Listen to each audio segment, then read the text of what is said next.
bihi nasta'in ala umurid dunya waddin. Asyhadu an la ilaha illallah wahdahu la syarikalah wa asyhadu anna Muhammadan abduhu wa rasuluh. Allahumma sallim wa sallim ala sayyidina Muhammad wa ala alihi wa sahbihi ajmain. Amma ba'du. Hadirin, bangsa Indonesia adalah bangsa yang besar, punya sejarah jelas asal-usulnya, budaya beraneka ragam, pulau beraneka bentuk, tertulis rapi dalam catatan sejarahnya dan dipahami oleh seluruh rakyatnya. Namun hadirin, 78 tahun sudah negeri ini mengumandangkan reformasi, namun belum mampu berbenah diri mengejar ketinggalannya. Negara terkorup di Asia, utang luar negeri menumpuk, mewabahnya pornografi dan porno aksi, pemimpin yang sibuk dengan pencitraan, pemimpin yang idealnya mempertontonkan akhlakul karimah. Justru yang terjadi adalah melukai hati fukara. Masyarakat sedih memperjuangkan hidup di bawah kolong jembatan. Miliarder negeri ini hidup berlimpah, berjuta kemewahan, seolah-olah bangsa ini hilang identitas dan terlepas dari kontrol Al-Quran serta nilai-nilai ilahiyah. Dasar inilah yang melatar belakangi kami mengangkat syarahan dengan judul Urgensi Kepemimpinan Akhlakul Karimah untuk Kemajuan Indonesia, dengan landasan normatif Kitab Suci Al-Quranul Karim, Surah Al-A'raf ayat 96. A'udzu billahi minasy syaithanir rajim.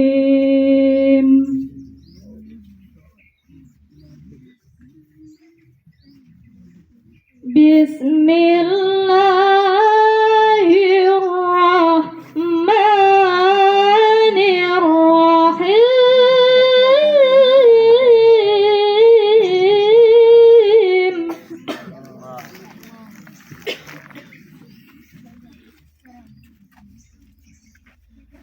Walau anna ahlal qura amanu wattaqaw lafatahna alaihim barakat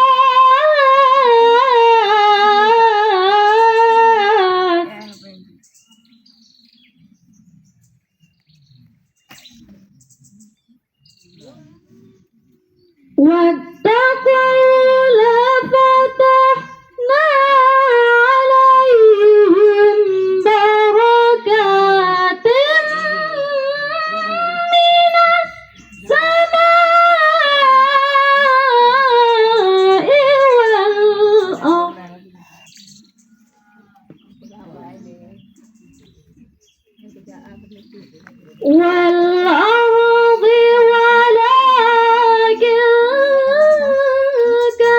كذبوا فأخذناهم بما كانوا يكسبون.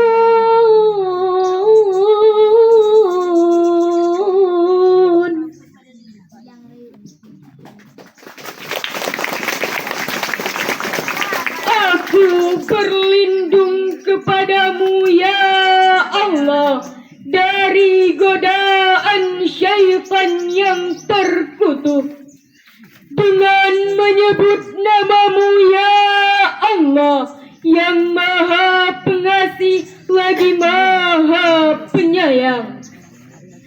Dan jikalau sekiranya penduduk negeri-negeri beriman dan bertakwa, pasti akan kami limpahkan kepada mereka nikmat dari langit dan bumi. Tetapi mereka mendustakan ayat-ayat kami, maka kami siksa mereka sesuai perbuatannya. Hadirin, dari ayat tadi jelaslah bahwa pemimpin yang mampu menempatkan petuah Al-Quran, mampu menjaga moralnya, tentu tidak akan ada lagi desentralisasi kekuasaan. Mustahil adanya degradasi kredibilitas, tidak akan muncul otonomi jabatan, negara akan hidup adil dalam kemakmuran, makmur dalam keadilan. Kita sebagai khalifah di muka bumi benarnya menjunjung tinggi moralitas, karena kehancuran sebuah bangsa berawal dari hancurnya moral para penghuninya. Bila pemimpin negeri ini jauh dari penempat Al-Quran, mengabaikan urgensitas akhlakul karimah, menyepelekan prinsip-prinsip kebenaran, maka hadirin, kemaksiatan akan tumbuh subur di negara kita. Laksana cendawan di musim hujan, masyarakat tidak lagi memperhatikan moral etik bernegara. Kalau ini terjadi pembiaran, niscaya akan melahirkan anak bangsa yang berkarakter karun, penghuni negeri yang bermental sa'labah, sang pengadil yang menjadikan keadilan bukan lagi untuk rakyat, tetapi untuk konglomerat. Kesejahteraan bukan lagi milik rakyat, tetapi untuk para pejabat. Kekayaan alam bukan lagi untuk rakyat, tetapi untuk para penjilat. Yang paling menyedihkan lagi adalah menjadi sebab dan ancaman bagi hancurnya bangsa kita, sebagaimana firman Allah dalam surah Al-Isra ayat 16. Wa idza aradna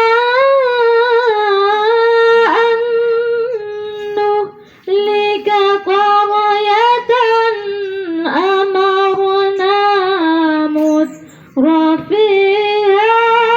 fafasaqu fiha ففسقوا فيها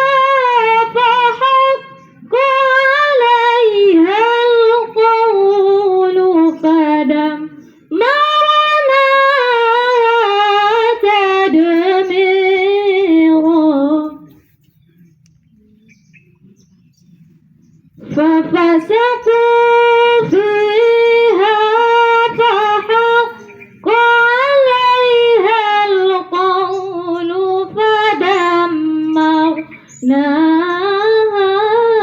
تدميرا.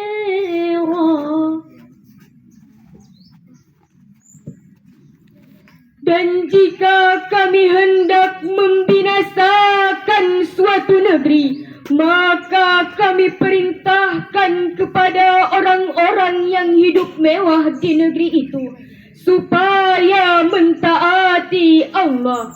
Tetapi mereka melakukan kedurhakaan kerajaan di dalam negeri itu, maka sudah sepantasnya berlaku terhadapnya perkataan dan ketentuan kami. Kemudian kami hancurkan negeri itu sehancur-hancurnya. Ayat ini mendeskripsikan bahwa suatu bangsa akan hancur bila banyaknya kaum mutrafin. Siapakah yang dimaksud kaum mutrafin? Dr. Muhammad Sulaiman Al-Asqari dalam Zubadatut Tafasir min Fathil Qadir menjelaskan yang dimaksud kaum mutrafin adalah al-amirun al-jairun, pemimpin yang zalim yang hanya mengutamakan kepentingan pribadi, kepentingan golongan. Pemerintahan tidak akan jalan, rakyat jadi korban.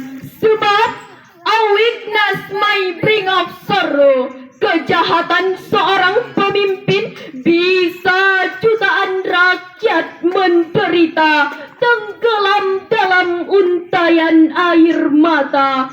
Kedua, yang dimaksud kaum mutrafin adalah al-aghniya'ul fajirun, konglomerat yang bergelimang maksiat, enggan membayar zakat, harta riba selalu disikat. Wajar bila hidupnya tidak berkat, kalbunya semakin sekarat, mata hati semakin gelap.